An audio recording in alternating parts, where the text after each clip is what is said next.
اعوذ باللہ من الشیطان الرجیم بسم اللہ الرحمن الرحیم السلام علیکم ورحمۃ اللہ وبرکاتہ۔ امام محمد باقر علیہ الصلوۃ والسلام ارشاد فرماتے ہیں کہ اگر کوئی بندہ نماز شب، صلاۃ اللیل، نماز تہجد پڑھے اور پھر وہ کہے کہ میں اگلے دن بھوکا رہا، تو بے شک وہ شخص جھوٹ بولتا ہے۔ آج جس چیز کو آپ کے سامنے لے کر حاضر ہوئے، سوال پوچھا گیا نماز شب کے فوائد اور اس کا آسان ترین طریقہ کیا ہے۔ دیکھیے عزیزان، نماز شب 5 واجب نمازیں جو خدا نے ہم پہ واجب کی ہیں، اس کے علاوہ یہ نماز پڑھنا مستحب ہے۔ یہ واجب نہیں ہے، مستحب ہے۔ پڑھیں گے تو ثواب ملے گا، نہ پڑھیں گے تو گناہ کوئی نہیں ہے۔ لیکن اس کو مثال سے واضح کروں، جب آپ کسی دنیا دار سے ملنے کے لیے کوئی وقت لیتے ہیں، ایک ٹائم لیتے ہیں، تو آپ وقت سے پہلے وہاں پہ پہنچ جاتے ہیں، تو وہ بندہ جب دیکھے گا، ایک دنیا دار آدمی دیکھے گا کہ یہ وقت سے پہلے میرے پاس آیا ہے، تو وہ آپ کو زیادہ توجہ دے گا، وہ آپ کا کام زیادہ دل لگی سے کرے گا۔ تو جب آپ اپنی نیند کو چھوڑ کر، اپنے آرام کے ٹائم کو چھوڑ کر، گرم بستر کو چھوڑ کر خدا کے حضور رات کے پہر وضو کر کے مصلی پہ آتے ہیں اور خدا کے لیے نماز پڑھتے ہیں، جب آپ خدا کو اہمیت دیتے ہیں، خدا کو پیورٹی دیتے ہیں، تو خداوند متعال کی ذات بھی آپ کے لیے خصوصی لطف و کرم اور خصوصی عنایت آپ کے شامل حال کرتی ہے۔ نماز شب کے بہت سارے فوائد روایات میں ذکر ہوئے ہیں، یہاں پہ چند ایک فوائد آپ کے سامنے رکھیں گے۔ خداوند متعال ارشاد فرماتا ہے کہ جو بندہ نماز شب پڑھے گا، رات کو جب اٹھے اور نماز شب ادا کرے، تو جو دن میں اس نے گناہ کیے تھے، تو خدا وہ گناہ اس کے معاف فرما دے گا۔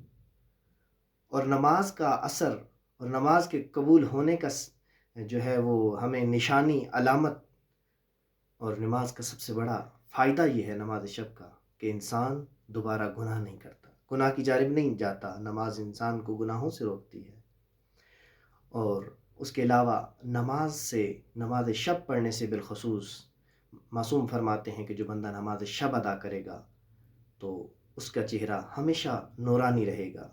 یہ نماز شب کے چند فوائد تھے۔ اس کے علاوہ بہت سارے فوائد روایات میں ذکر ہوئے ہیں، یعنی انسان کی روزی کا ذمہ خدا اپنے ذمہ لے لیتا ہے، اس کے رزق میں اضافہ ہوتا ہے، اس کا چہرہ نورانی رہتا ہے، اس کے گناہ معاف کر دیے جاتے ہیں، اور دوبارہ اس کو توفیق گناہ بھی نہیں ہوتی۔ اس کو پڑھنے کا بہت آسان طریقہ ہے، لوگوں نے اسے بہت مشکل بنا دیا۔ سب سے پہلے نماز شب کے نام ذکر کیے گئے ہیں۔ نماز شب کو صلاۃ اللیل بھی کہتے ہیں، نماز شب اسی صلاۃ اللیل کا ترجمہ ہے، اور تہجد بھی کہتے ہیں۔ تہجد کا معنی اٹھ کر ایک مرتبہ سونا، سو کر اٹھ کر دوبارہ خدا کے حضور عبادت کرنا، نماز پڑھنا۔ پڑھنے کا طریقہ بہت آسان ہے، لوگ سمجھتے ہیں کہ 11 رکعتیں بڑی مشکل ہوگی، تو انسان کو آہستہ آہستہ اس طرف آنا چاہیے، خود کو اس کا عادی بنانا چاہیے۔ اس کی مکمل رکعت 11 رکعت ہیں، 8 رکعت ہم نے پڑھنی ہے نماز فجر کی طرح، بالکل جیسے نماز فجر پڑھتے ہیں، 2 رکعت کر کے 8 رکعت اس طرح ادا کرنی ہے۔ اس کے بعد 2 رکعت جو ہے وہ نماز شوف ہے، یہ بغیر قنوت کے، یعنی یہ بھی فجر کی طرح ہی پڑھنی ہے، اس میں دعائے قنوت نہیں پڑھنی۔ اور اس کے بعد جو آخری 1 رکعت ہے وہ ہے نماز وتر۔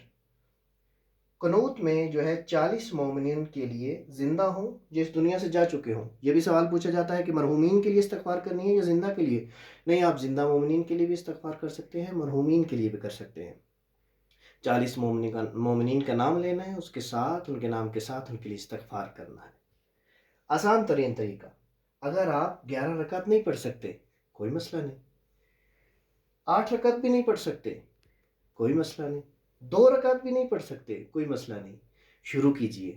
اگر آپ کو صبح نماز فجر کی اذان سے پہلے اٹھنا مشکل لگتا ہے، تو جیسے ہی آپ نے نماز عشاء ختم کی، نماز عشاء کی تعقیبات کے بعد، دعا مانگنے کے بعد، فوراً آپ نماز شب، نماز تہجد پڑھ سکتے ہیں۔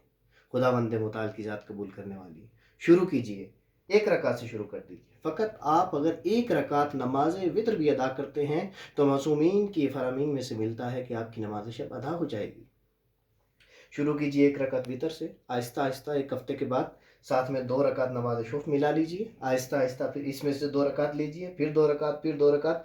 ایک وقت ایسا آئے گا کہ یہ نماز آپ کو اتنا لطف اور اتنا لذت دے گی، آپ کی زندگی میں اتنے فائدے شامل ہوں گے کہ آپ سوچ بھی نہیں سکتے، اور آپ مکمل 11 رکعت پڑھنے کے عادی ہو جائیں گے۔ خداوند متعال آپ تمام مومنین کی عبادات کو قبول و منظور فرمائے۔ والسلام علیکم ورحمۃ اللہ وبرکاتہ۔